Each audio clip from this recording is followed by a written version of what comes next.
હું ચિરાગ ઝાલા, યુવા કોળી એકતા સંગઠન ગુજરાત અધ્યક્ષ. આજ રોજ નવનીતભાઈને અમે ખબર અંતર પૂછવા આવ્યા છીએ અને બાપાના દર્શન માટે. અમારા માટે ગૌરવની વાત એ છે કે સમાજના આગેવાનો કોઈ બી રાજકીય પક્ષને સાઈડમાં રાખી સમાજની એકતા માટે, સમાજને ન્યાય અપાવવા માટે ભેગા થયા, એકઠા થયા અને એસઆઈટીની રચના પણ કરવામાં આવી.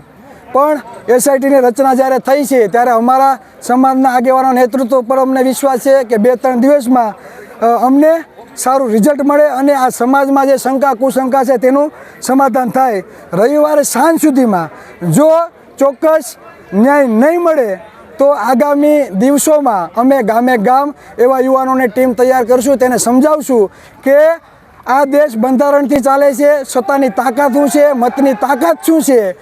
આગામી દિવસોમાં 2027માં કોળી સમાજ, ઓબીસી, એસસી સમાજના મતથી જે સરકારો બને છે તો અમારા મતથી જો સરકાર બનતી હોય તો અમારા ટેકા વગર પણ આ સરકાર બનાવવા દેવશું નહીં.